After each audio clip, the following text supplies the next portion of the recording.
there guys, it's Joey, and we're a day or two late with this, but this is the vlog for the Motivation Witchy card, and just to recap, it's the inner power of energy that cultivates the seeds of ambition as one of the most important keys to success. Motivation is the initiative and willingness to take action.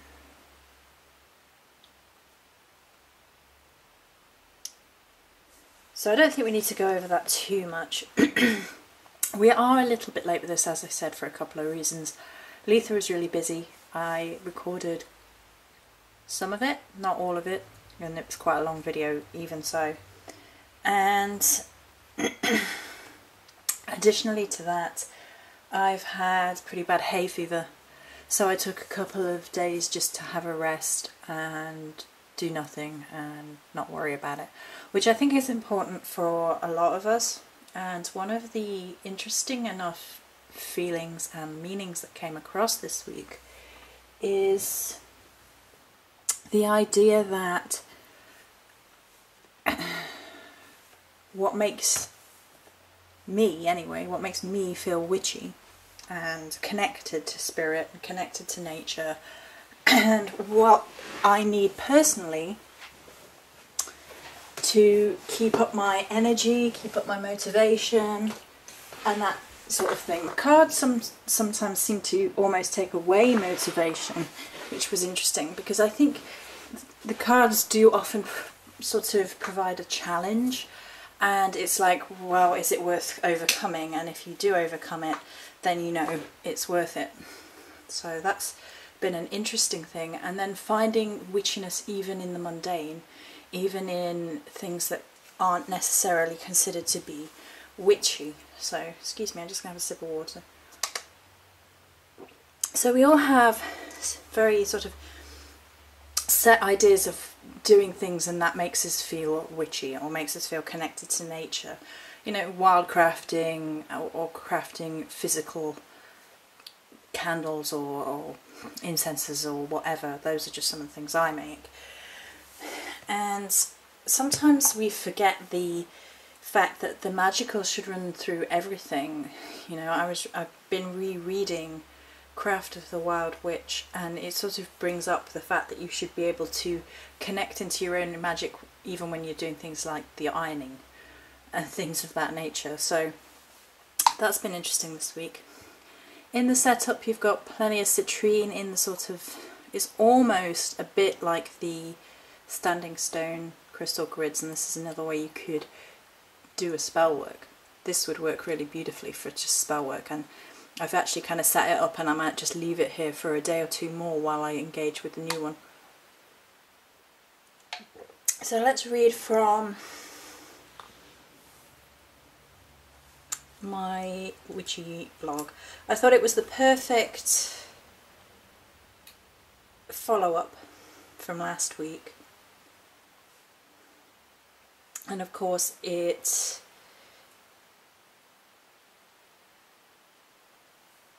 keyed in very well with Letha.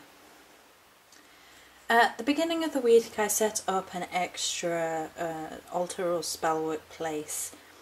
I'm not actually going to read that out because that's private, and I was told under no certain terms, I guess, that that was a private thing for the most part.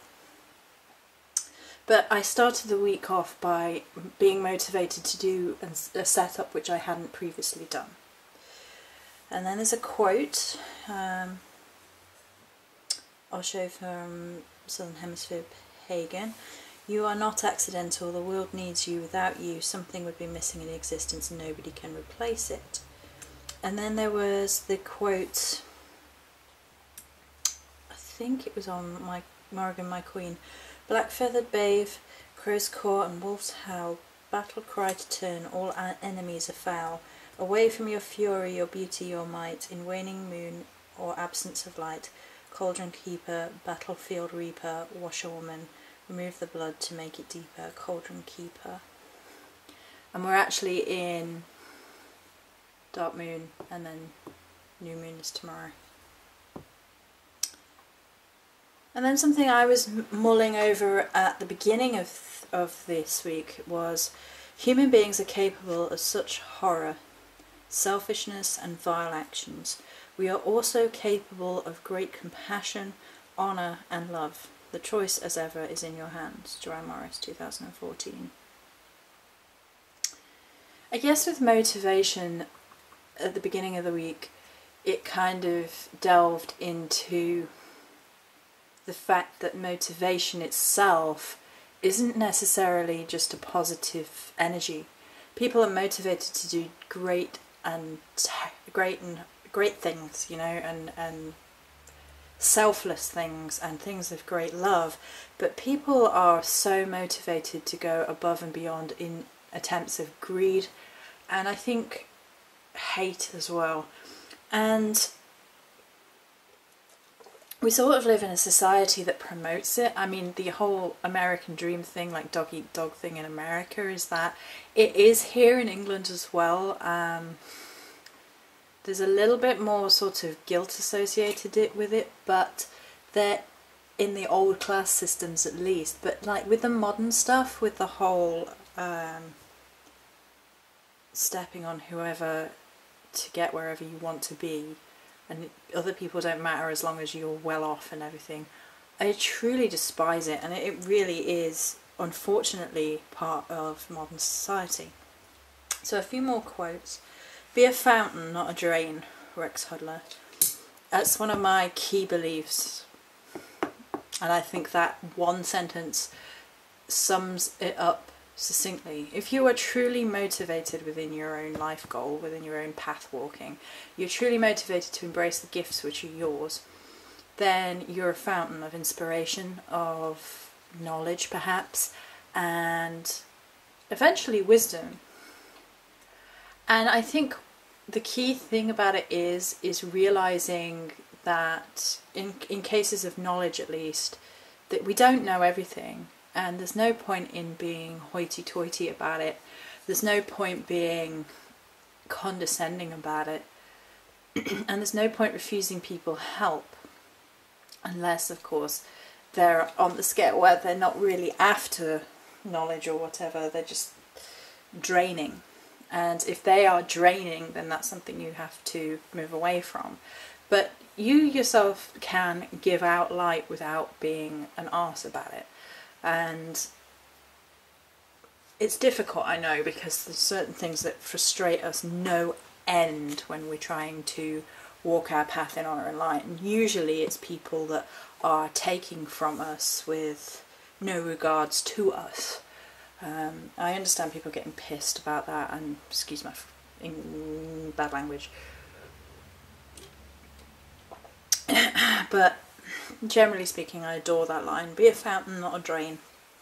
And then a quote from Tara Isis Gems. Wild women are women who speak with their own voice, have no need to play victim, and keep their circles positive. Wild woman is a strong woman, a visionary dream weaver. She is an overflowing source of infinite inspiration, the embodiment of the creative life. The idea of the wildcraft and the wild woman is something that I am actively pursuing to be. And what it means to be a wild woman, a wild witch, and all that sort of thing. Now, in some respects, I've been, like I said, I have been rereading The Craft of the Wild Witch, and some of it really calls to me and speaks to me, but then other parts are clearly a little bit, I don't know, because like on one hand they're like, you know, you're not conformist, you're not going to just do as you're told, etc. in that book, and then the other hand they're like, wild witches don't follow one particular deity, and I'm like, well, I don't agree with that personally, and that's to me telling someone what to do, which is going against the whole notion that wild women are free and know their own mind. But there you go. So wild women are women who speak with their own voice. It's not repeating, not regurgitating, not saying stuff for the sake of it, I guess. Have no need to play victim. I'm a huge supporter of that statement. My mother was like in permanent victim mode, and I've talked about victim mode in the past. Oh, poor me, and the world is against me. It's not my fault. Oh, I've done nothing wrong. I hate it. I hate it. It drives me insane. It's like a complete rejection of personal responsibility. And keep the circles positive. I think that's really important. I think keeping your circle positive is it's a difficult thing, because everybody goes through like flows and ebbs of positive and negativity, and everyone goes through situations and they're not quite sure how to deal with them, and sometimes they react badly and things, but generally speaking, you know whether or not your circle is positive. And right now, the people that I'm closest to and trust, it's really positive, and I'm really happy with it. So it really does make a huge difference. And like Sharon, I think it was Sharon said, I know Nadia said it as well, but the phrase went, or maybe it was Emma, it was better to have a few diamonds than a field full of cowpat. So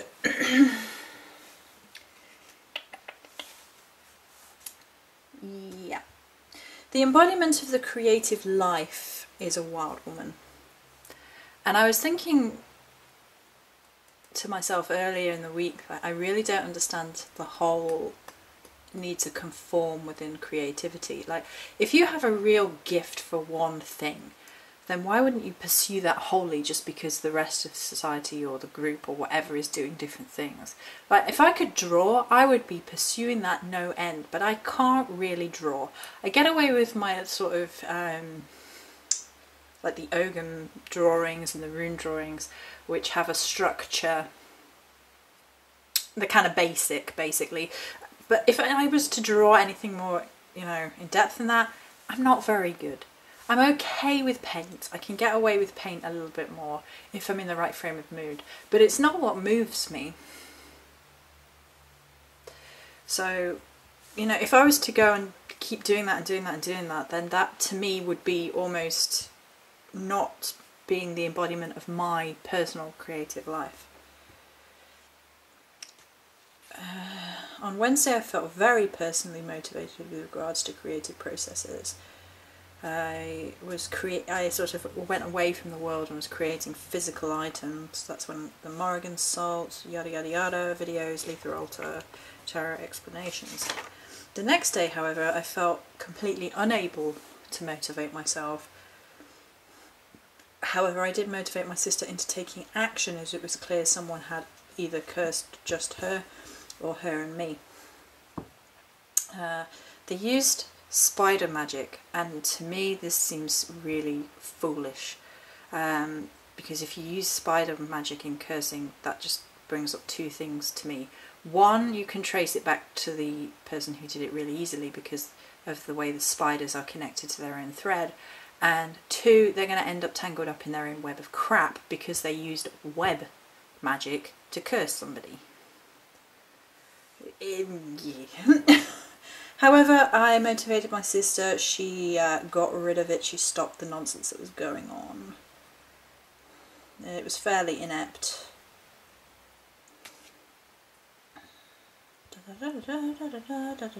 It was important for my sister to act, though.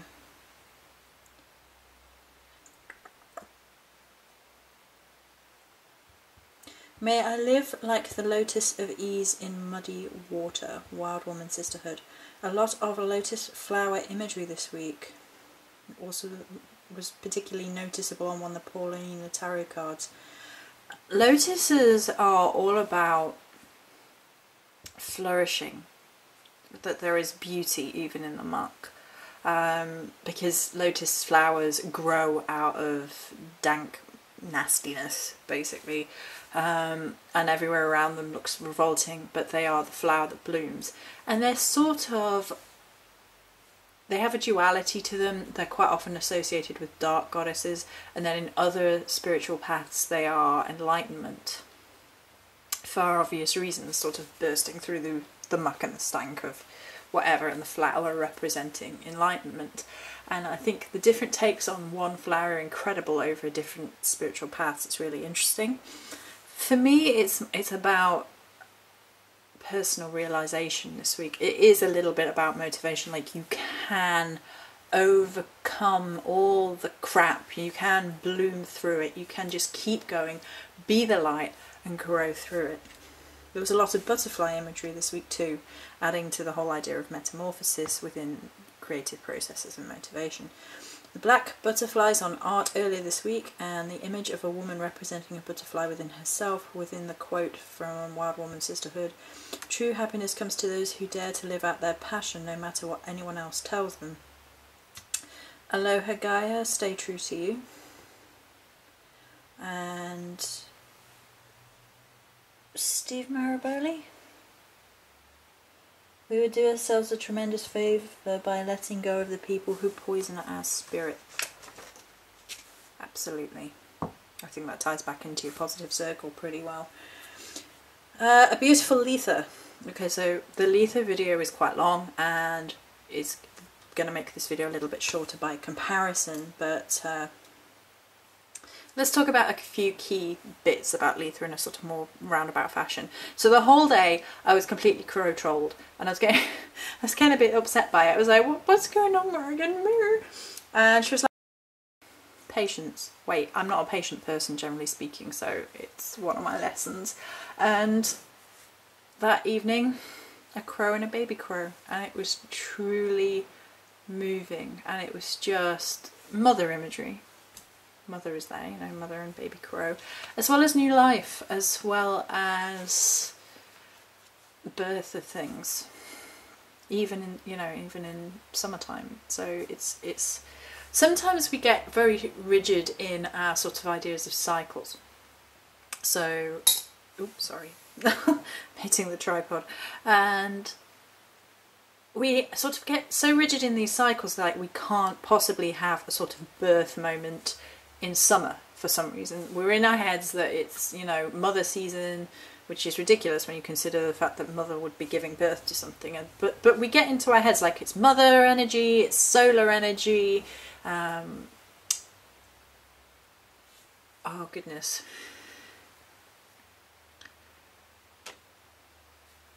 And it's more about productivity than it is about the new birth of things. And there's been a lot of things around like, oh, you mustn't start projects at this time, and I think we get so stuck into those rigid things that we don't really fully understand sort of the diverse nature of the energies around at the minute, and the fact that, you know, Mother Earth is giving birth to flowers and it will be crops soon, and you can see all of those sort of themes of life, birth and death, and then rebirth in all seasons, rather than getting too rigidly stuck into it. So that was nice with the baby crow. More labradorite,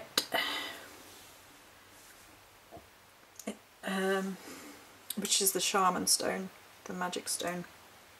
I'm going to probably be working with that, and the double terminated quartz. I'm going to go grab that, because if you haven't sat through the Letha video, and I understand it's a long video even though it's in segments, then you've missed out on this crystal, and I refuse to let you.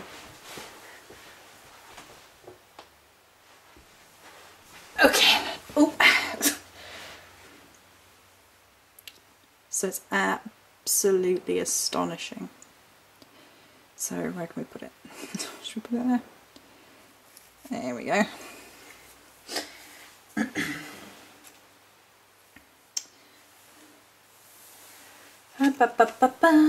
What else from Letha? I did some gratitude work, and that was kind of private, and I've contacted the ladies who I did it for in private. Some more crafting, purification. Yeah, here's a quote from the book that I said I have been reading, which is Craft of the Wild Witch by Poppy Palin. So it is with wild witchcraft. We may have all the right moves in theory and look as if we are doing the job, but our results will have no glow, no life of their own. no real affecting quality, and little effect if our acts are not heartfelt. That kind of sums up what I've been saying already this week. So then we had the spell, which is already on, and of course the number 7 was important. The Seeker, Searcher of Truth, Motion, the Chariot, problem solving, sort of cycles like I was already talking about. 7 days in a week, 7 colours in a rainbow, 7 chakras. As well as the importance of citrine this week. Citrine has been hugely present, and I mean obviously it's solar solar present with Letha. Citrine, a powerful cleanser and regenerator. The sun absorbs, transmutes, dissipates, and then grounds negative energy. Energizes every level of life. Stone of abundance, prosperity, and success. Raises self-esteem and confidence, and removes destructive tendencies. I don't pretend to be perfect or pretend to be wise, because sugary sweet is a lie in disguise. Honesty doesn't win you many a friend, but at least you'll know I'll never pretend. Joanne Morris, 2014. If you engage with hate, you will never be free of it. Again, that's me, Joanne Morris, 2014. I had this crazy dream with this male fae guy, and he was sort of... He wasn't a full-on trickster, but he was a bit of a player, and he'd been like telling someone else the exact same story, and it was kind of like leading them on to have a relationship. And I sort of was like, don't bother telling me that story, you told that to someone else and I saw you do it. And he was impressed with me and then did really want to be with me, and he said to me, you must be brightness. And I said, if you consider that to be seeing the darkness and living through it, I'm survival. Don't know what my... I guess that's my soul talking. So yeah, I am survival. I am the warrior. I am overcoming everything that's been put at me. Maybe that's where I am right now, and that is the sort of stepping stone to going forward to where I want to be. So yeah, and like I said, these cards seem to, in equal measures, sort of channel their energies and then block them. So it's been very much feeling very, very, very, very motivated, and then not. And it's like basically making you compare and contrast the two and realise where your triggers come from for both, which has been interesting this week. It's been beautiful. It has been a little bit elongated because of the hay fever and things, which are driving me nuts. It's one of the reasons I'm not on camera, because my eyes just water up and I start sneezing and things, and nobody needs to see that. So that is it for the Witchling vlog this week for motivation. Many blessings.